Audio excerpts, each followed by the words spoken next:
Quem analisa o conflito com a gente ao vivo agora é o professor de Relações Internacionais da USP, Vicente Ferraro, que gentilmente atende a CNN. Bom dia, professor, bem-vindo. Olá, Nonato, bom dia, muito obrigado pelo convite. Participa conosco também o Diego Pavão, nosso editor de internacional. Professor, a Rússia anunciou ontem que a primeira fase dos combates acabou. O que é que significa exatamente isso, professor? Essa provavelmente foi uma estratégia da Rússia em tentar elevar o que ela conseguiu até agora, né? Uma vez que há um grande pessimismo em relação a essa ação russa, né? No sentido de que havia uma expectativa no começo de que seria uma ação mais rápida, então ela tenta passar a imagem de que isso estava dentro do planejado, né? O quanto isso estava dentro do planejado é uma grande incógnita, né?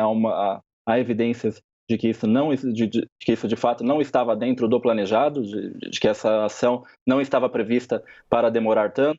E isso gera algumas preocupações dentro da própria Rússia, né? Porque vale destacar que o Vladimir Putin, a popularidade dele em diferentes momentos foi motivada por conflitos, né, como a Guerra da Chechênia, a Guerra da Geórgia e mesmo o conflito de 2014, mas foram conflitos muito rápidos, né, em que a Rússia teve uma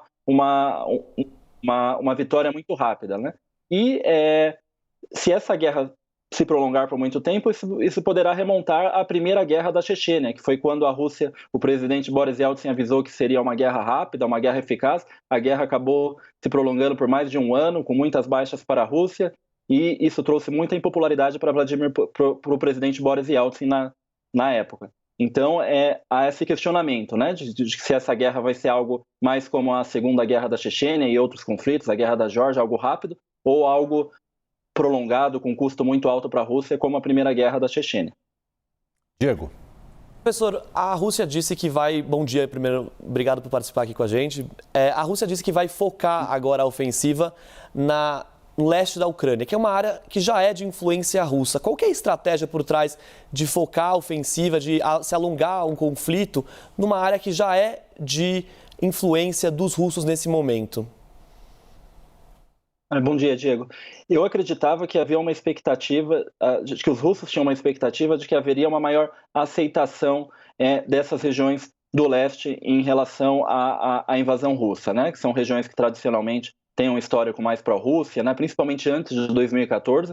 Né, vai destacar que a partir de 2014 esse sentimento pró-Rússia ele diminuiu mesmo nessas regiões do leste, né, em parte pela ajuda que a Rússia estava dando às regiões separatistas do Donbás, ao fato de ter incorporado a Crimeia ao território russo. Então isso gerou ali uma insatisfação mesmo nessas regiões do leste, né, uma sensação de que a Rússia representava uma ameaça à Ucrânia. Mas, de fato, algumas pesquisas de opinião pública mostram que essas regiões do leste ainda elas têm uma visão mais pró-Rússia quando comparadas às regiões do oeste. E, possivelmente, o exército russo, o governo russo acreditava que haveria uma maior aceitação dessas regiões. Né? E talvez ainda acreditem que possa haver uma aceitação, né? Porque vale destacar que teve um prefeito de uma cidade na região de Kharkiv que mudou de posição, é um prefeito que mudou para o lado dos russos, mas ao mesmo tempo a população dessa cidade fez manifestações contra esse prefeito, né? Ou seja, o fato de ser uma região que fala a língua russa e que tem até russos étnicos, não significa que haja uma lealdade imediata ao exército russo, né? Ou seja, talvez a Rússia contava com essa lealdade, mas na prática isso não é algo tão automático quanto era esperado. Pois é, professor, é isso que justifica o conflito estar se estendendo muito? Porque o senhor falou, talvez a Rússia pensasse que fosse uma guerra rápida. Por que é que não está sendo rápida, hein, na sua avaliação?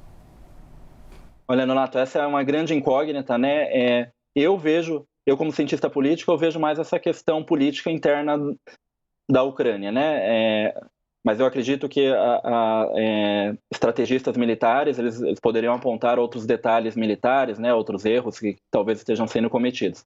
Mas do ponto de vista da ciência política, eu posso mencionar essa questão que é algo histórico, já principalmente desde que acabou a União Soviética na sociedade ucraniana, essa divisão, e eu acredito que havia uma expectativa da Rússia de que essa divisão poderia jogar a favor dela, e não foi o que aconteceu.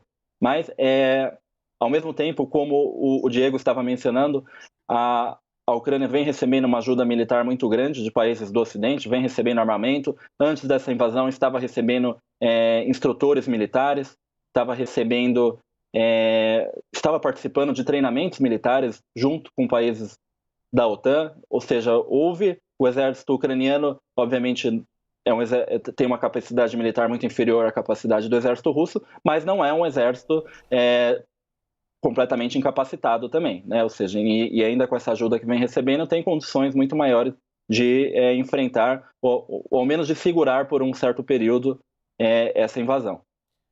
Diego?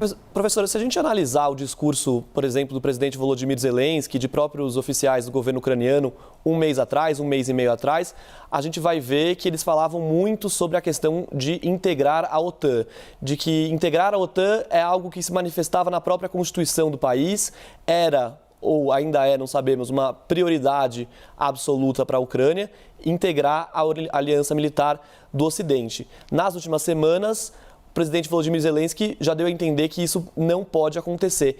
Podemos dizer já que a Rússia conseguiu atingir um dos seus maiores objetivos com essa ofensiva, que é fazer a Ucrânia nunca integrar a OTAN? Olha, Diego, mesmo antes dessa invasão, eu não acredito que a Ucrânia estava perto de entrar na OTAN, porque para a Ucrânia entrar na OTAN, os outros 30 países membros têm que consentir, e indiretamente, desde 2014, a Ucrânia estava numa guerra com a Rússia ali na região separatista do Donbás, né, que é uma região que contava com a ajuda militar direta e indireta do exército russo. Então, admitir a Ucrânia na OTAN, já mesmo antes dessa guerra atual, já representava um risco muito grande de a OTAN se envolver em um conflito direto com a Rússia. Ou seja, dificilmente esses 30 países membros iriam consentir com a entrada de um país, né, do ponto de vista geopolítico, problemático para a própria aliança, né, um país que iria trazer mais insegurança à aliança. Mas na política ucraniana, né, como o memorando de Budapeste, que foi aquele acordo em que a Ucrânia transferiu as armas nucleares que ela tinha para a Rússia em troca de uma garantia de segurança, tanto por parte da Rússia quanto por parte de outras potências, como esse memorando acabou fracassando, né, em 2014, a Rússia anexa a Crimeia e ajuda as regiões separatistas do Donbás. Então, a Ucrânia percebeu que esse tipo de acordo, esse tipo de memorando não era suficiente para garantir a segurança dela.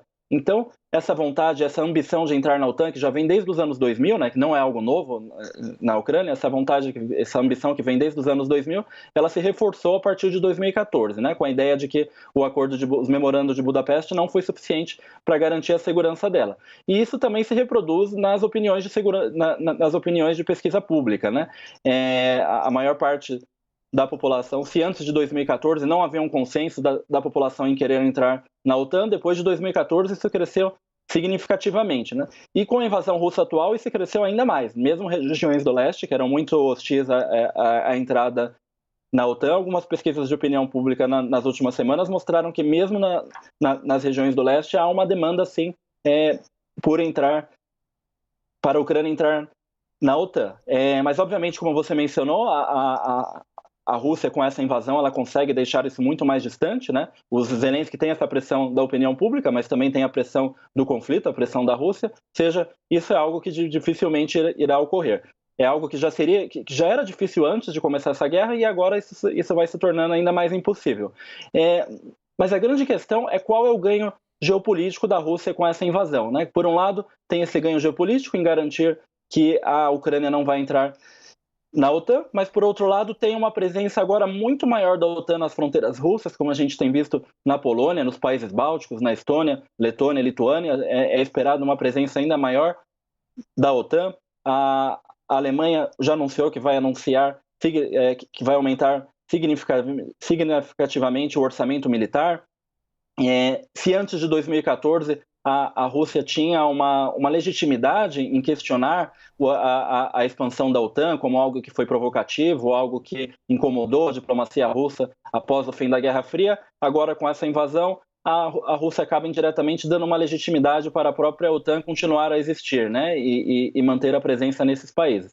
Então, o ganho geopolítico na Rússia, o ganho geopolítico da Rússia ainda é algo um tanto ambíguo, né, porque garante que a Ucrânia não vai entrar na OTAN, mas, por outro lado, promove uma coesão muito forte, uma maior presença da OTAN no leste europeu, ou seja, muito próximo às próprias fronteiras russas. O professor Vicente Ferrara, é claro que nós estamos agora em 2022, né? E aí talvez a gente possa aqui estar tentando ser o chamado engenheiro de obra pronta, né? Mas foi um erro, foi um equívoco o acordo de Budapeste, ou seja, a devolução de armas que a Ucrânia tinha para os russos em troca de uma garantia de estabilidade? E eu pergunto isso porque muitas vezes a gente observa alguns dirigentes, talvez a Coreia do Norte seja o maior expoente disso, que dá uma demonstração de força quando faz alguns testes com mísseis, com armas nucleares. É meio que eu tenho como me defender aqui. A Ucrânia errou lá atrás, à medida em que autocratas podem aparecer e isso historicamente é algo comum? Olha, Nonato, é difícil avaliar e julgar, né, esses fatos do passado, né, porque essa questão das armas nucleares foi colocada, inclusive, como uma condição para que outros países e outras potências reconhecessem a soberania, a soberania e a independência da Ucrânia em relação à União Soviética, em relação à Rússia. Então, e naquele período havia uma grande preocupação de que, dada a crise econômica, né, que foi algo muito catastrófico para todas essas ex-repúblicas soviéticas, o fim da União Soviética levou a uma crise econômica muito grande, a uma perda de capacidade estatal muito grande nessas ex-repúblicas soviéticas, e havia uma preocupação de que esse armamento pudesse ser extraviado, né, mesmo para terroristas em outros países, mesmo para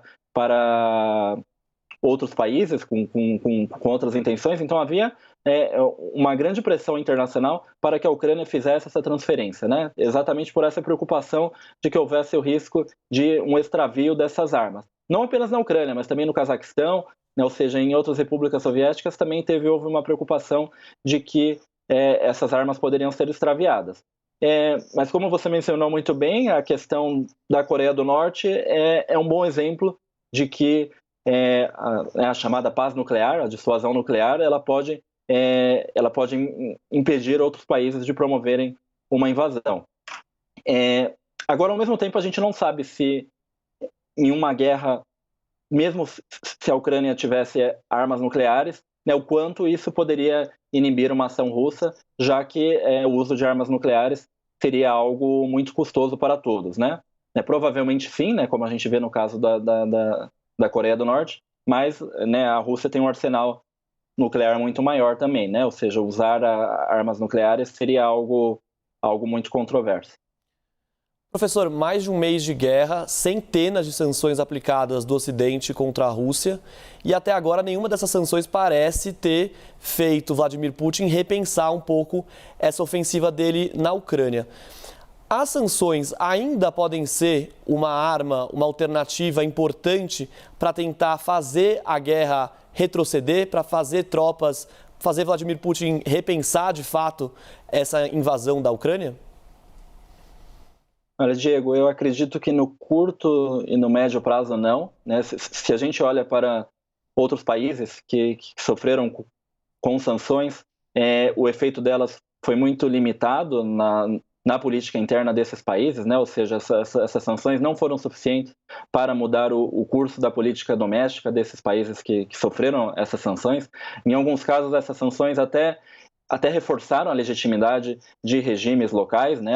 A partir do momento que eles puderam argumentar que estavam sendo isolados internacionalmente, que os inimigos estavam tentando sufocá-los. Então isso pode ter até o potencial contrário, né? Algumas sanções radicais que atingem a sociedade russa, como sanções culturais, né? Uma espécie de cancelamento que a Rússia vem sofrendo, isso pode inclusive, né, reforçar o argumento de Vladimir Putin de que há uma tentativa de inimigos do Ocidente querendo sufocar a Rússia, de que há uma política russofóbica no Ocidente, e essa confrontação com o Ocidente é um dos pilares ideológicos que sustenta o regime de Vladimir Putin já há décadas, né? Ou seja, isso pode ter essas sanções podem ter o efeito contrário de, pelo menos no curto e no médio prazo, de reforçar a legitimidade de Vladimir Putin, né? Porque vale destacar que regimes autoritários eles se sustentam também com ideologia, né? Além de repressão e ganhos econômicos à população. Então, as sanções elas podem atingir nessa área, né? Que seria os ganhos econômicos, mas por outro lado elas têm esse outro efeito.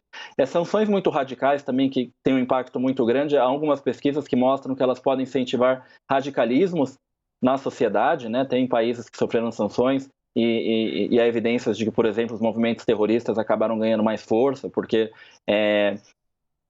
pessoas em condições econômicas deploráveis, elas estão mais incidentes, estão mais proativas a políticas extremistas, a engajamentos extremistas, né? Então pode ter, as sanções elas podem ter esse efeito negativo também, né? Vale destacar também que aquelas sanções, aquela série de cobranças que foram feitas à Alemanha após a Primeira Guerra acabaram contribuindo indiretamente para a radicalização na política da Alemanha ali nos anos 20. Então, as sanções elas podem ter esse efeito também de reforçar o nacionalismo com a ideia de que há um inimigo externo, de que há uma tentativa de sufocar o país. Então, eu não acredito que essas sanções elas parariam Vladimir Putin agora.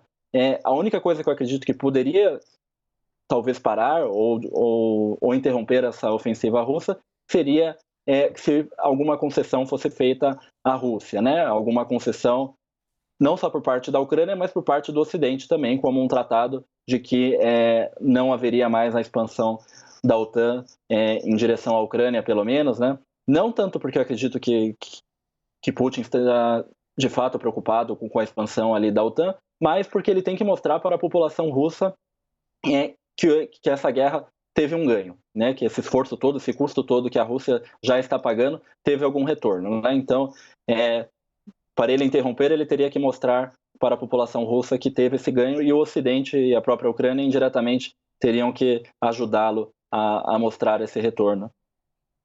Professor Vicente Ferraro, muito obrigado, viu, pela entrevista, pela conversa aqui conosco na CNN. Um bom dia para o senhor. Muito obrigado, Nonato. Só uma correção, eu não sou professor da USP, eu sou pesquisador do Laboratório de Estudos da Ásia da USP. Muito obrigado pelo convite e um bom dia para vocês. Nós aqui agradecemos. Muito obrigado, Vicente Ferraro. Obrigado também aqui ao Diego Pavão, nosso editor de internacional, participando conosco dessa conversa para tratarmos a respeito do conflito na Ucrânia.